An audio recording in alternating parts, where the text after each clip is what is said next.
सौतेली बेटी की बैलगाड़ी, सगी बेटी की मर्सिडीज में विदाई। चारों तरफ शहनाई बज रही थी और सभी खुशी से शादी को एंजॉय कर रहे होते हैं। तभी फेरे खत्म होने के बाद विदाई का समय आ जाता है। विदाई के लिए घर के बाहर मर्सिडीज खड़ी होती है और एक तरफ बैलगाड़ी। चलो बेटी, अब अपने ससुराल में जाकर अपने जीवन की शुरुआत अच्छे से करना। ऑल द बेस्ट बहन, खुश रहना। अंकित और सरस्वती दोनों परिणीति को गले से लगाकर उसे मर्सिडीज में बिठा रहे होते हैं, तो इधर बूढ़ा पिता दयानंद अपनी बेटी सुरभि को बैलगाड़ी में बिठा रहा होता है। बेटी, आज तुम्हारी माँ जिंदा होती तो उन्हें तुम्हारे ऊपर बहुत गर्व होता। आज तुम्हारी माँ तो यहाँ नहीं है, लेकिन पिता होने के नाते तुम्हें आशीर्वाद देता हूँ। सदा सुखी रहो। पिताजी, आपका आशीर्वाद मेरी जिंदगी में खुशियां भर देगा। दयानंद इतना कहकर अपनी बेटी सुरभि को उसकी गाड़ी में बिठा देता है जो उसके ससुराल से आई होती है। ये सब देखकर घर पर आए मेहमान आपस में बातें करने लगते हैं। जरा देखो तो सही, सौतेली बेटी को बैलगाड़ी में बिठा दिया और सगी बेटी को मर्सिडीज में बिठाया जा रहा है। ऐसी थोड़ी ना कहा जाता है कि सौतेली माँ कभी सगी माँ नहीं बन सकती। इधर वो सभी बातें कर रहे होते हैं तो उधर परिणीति की सहेलियां उससे बोलने लगती हैं। अमेजिंग यार, मुझे तो लगा था कि तुम मजाक कर रही है, लेकिन सच में तेरी विदाई तो मर्सिडीज में हो रही है। मानना पड़ेगा, तूने हमसे सच कहा था और इसी बात को तूने सच कर दिखाया। चलो अच्छी बात है, अब तुम्हारी विदाई मर्सिडीज में हो रही है। कई समय तक ये चर्चा लोगों के मुंह में रहेगी। हाँ, वो तो होनी ही थी। तुम लोग भूल गए थे कि शादी मेरी हो रही है और मैं मर्सिडीज में विदाई ना करूं। ऐसा तो हो ही नहीं सकता था।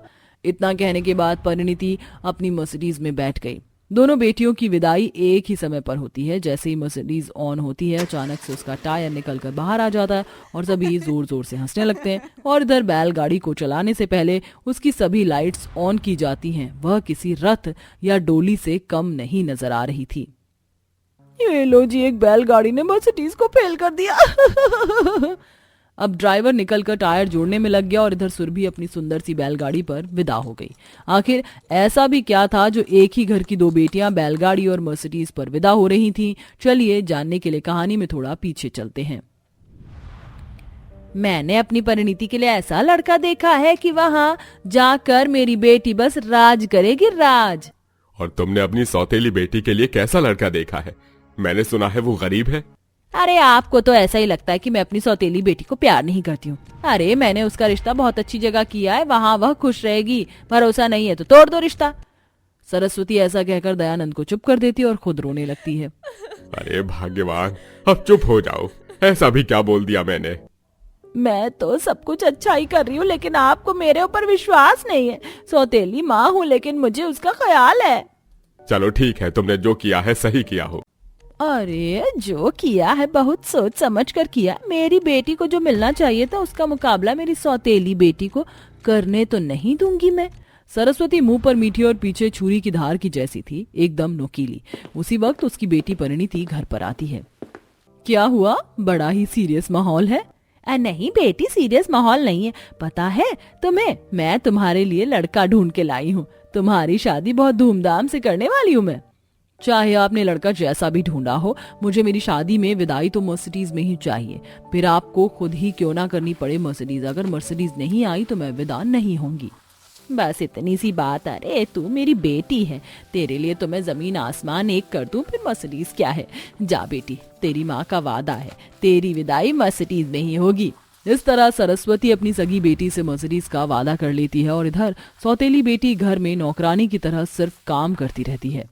सुनो सुरभि बेटी, सुबह से काम कर रही हो, चलो नाश्ता कर लो। अरे कर लेने दो इसे साफ सफाई। घर पर 4 रिश्तेदार आने वाले, शादी होने वाली है, घर की रौनक तो दिखनी चाहिए। सारे काम सौतेली बेटी से करवाती हो, सगी बेटी को भी कुछ कह दिया करो। अरे मेरी परिणीति को सब कुछ आता है, वो अपने ससुराल में अच्छे से रह लेगी। जरूरत तो मेरी सौतेली बेटी को काम सीखने की है, इसलिए उसे घर के काम सिखा रही हूँ। अपने ससुराल में जाकर हमारी नाक तो नहीं कटवाएगी।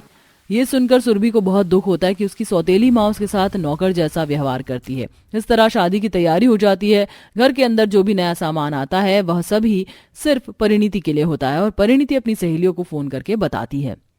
अरे तुम सभी को आना है मेरी शादी में, मेरी विदाई तो मर्सिडीज में ही होगी, देखना आज तक ऐसी विदाई किसी ने नहीं की होगी। धीरे धीरे शादी के दिन पास आ जाते हैं और घर में शादी का माहौल शुरू हो जाता है। चारों तरफ साज सजावट होती है और घर में खुशियां होती हैं, लेकिन सुरभि मन ही मन बहुत परेशान होती है। शादी के बाद ससुराल में मैं कैसे रहूंगी, पता नहीं मेरे ससुराल वाले कैसे होंगे। मेरी माँ मुझे बहुत पहले ही छोड़कर चली गई और सौतेली माँ ने तो पता नहीं कहाँ मेरा रिश्ता किया है। हे भगवान, अब सब कुछ तुम्हारे हाथ में है। सुरभि ये सब सोचकर अपने कमरे में परेशान होकर बैठी थी। तभी दयानंद उसके पास आता है और कहता है, परेशान होने की जरूरत नहीं है बेटी। मैं जानता हूँ तुम बहुत दुखी हो, परेशान हो, लेकिन सब कुछ अच्छा होगा। और अगर कुछ अच्छा नहीं हुआ तो तुम्हारा पिता तुम्हारे लिए हमेशा है। कोई मुसीबत हो तो मुझे याद कर लेना। तभी वहां अंकित भी आ जाता है। तुम तो जानती हो सुरभि, माँ के आगे हम लोग बोल नहीं पाते हैं। इस घर में हमेशा वही होता है जो माँ चाहती है, लेकिन तुम्हें अपने भाई की जब भी जरूरत हो तो मुझे याद कर लेना। इतने में सरस्वती सुरभि सुरभि चिल्लाते हुए आ जाती है। सुरभि, सुरभि, अरे सुरभि कहाँ हो? हे भगवान, यहाँ पर तुम बैठी हुई हो, घर में कितने सारे रिश्तेदार आए हैं, उन्हें कौन देखेगा? चलो जल्दी से चलो, बहुत सारे काम हैं। माँ, 2 दिन बाद सुरभि की शादी है, फिलहाल इससे काम मत करवाइए। तुम्हें बहुत परवाह हो रही है? शादी है तो क्या मेहमानों को देखा नहीं जाएगा? और वैसे भी कौन सा इस घर के अंदर नौकर रखे हैं? ऐसा कहकर सरस्वती अपनी सौतेली बेटी सुरभि को काम करवाने के लिए ले जाती है और इधर परिणीति की सभी सहेलियां मर्सिडीज के आते ही सेल्फी लेना शुरू कर देती हैं। ओह माय गॉड, सच में परिणीति तुम मर्सिडीज में विदाई करोगी? अरे ये सब कुछ नहीं है, मेरी एंट्री पर चारों तरफ धुआं होगा और फायर जलेगी। मैं तो अपनी एंट्री भी मर्सिडीज पर बैठ कर ही करूंगी और फिर विदाई भी मर्सिडीज पर होगी। मेरी शादी में सब कुछ मेरे हिसाब से है। यहाँ कुछ तो ऐसे भी हैं, जाने शादी में क्या क्या होगा। ऐसा कहकर वो अपनी सहेलियों के सामने अपनी बड़ाई और अपनी सौतेली बहन की बेइज्जती भी करती है। आखिर में सौतेली और सगी बहनों की शादी हो जाती है।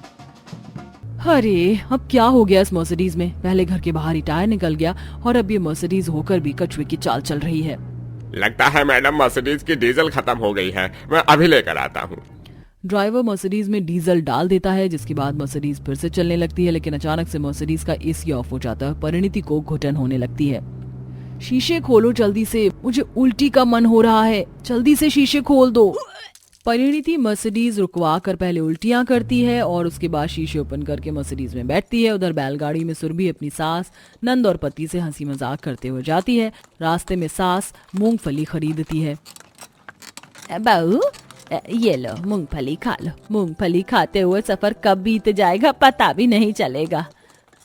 शुक्रिया माँ जी, मेरी विदाई इस बैलगाड़ी में हुई, लेकिन ये बैलगाड़ी का सफर मुझे जिंदगी भर याद रहेगा। इस तरह सुरभि को कभी मूंगफली खाने को मिलती तो कभी रास्ते में चलती फिरती चाट, और उधर परिणीति परेशान हो रही थी। अरे ये मर्सिडीज है या फिर कोल्हू का बैल चलने का नाम ही नहीं ले रहा। आधी रात होने वाली है और अभी तक मैं अपने ससुराल भी नहीं पहुंची। परिणीति मर्सिडीज में होने के बाद भी ससुराल नहीं पहुंच पाती। उधर सुरभि बैलगाड़ी में होकर भी अपने ससुराल पहुंच जाती है, जहां उसका बहुत अच्छे से गृह प्रवेश किया जाता है और शादी के बाद वाली रस्म भी करवाई जाती है। सौभाग्यवती भाव बहू, लक्ष्मी की तरह इस घर को संभालना, आज से ये घर तुम्हारा हुआ। सुरभि का ससुराल सिंपल था, लेकिन सभी का व्यवहार बहुत अच्छा था। सबका प्यार पाकर वो बहुत खुश थी। और इधर परिणीति की मर्सिडीज का टायर पंक्चर हो गया। परिणीति जोर से मर्सिडीज के टायर में लात मारती है। आधी रात के बाद ही वह मुश्किल से अपने ससुराल पहुंचती है। देखो बहू, तुम्हारी मर्सिडीज की विदाई के चलते हम बहुत ज्यादा थक गए हैं। अब हम लोग आराम करने जा रहे हैं, तुम भी आराम करने अपने कमरे में चली जाओ। इस तरह परिणीति के ससुराल में उसका स्वागत तक नहीं किया जाता और ना ही शादी के बाद वाली रस्म की जाती है। मेरी सौतेली बहन की विदाई बैलगाड़ी में हुई, लेकिन अच्छे से हो गई। मेरी मर्सिडीज उसके सामने फेल हो गई।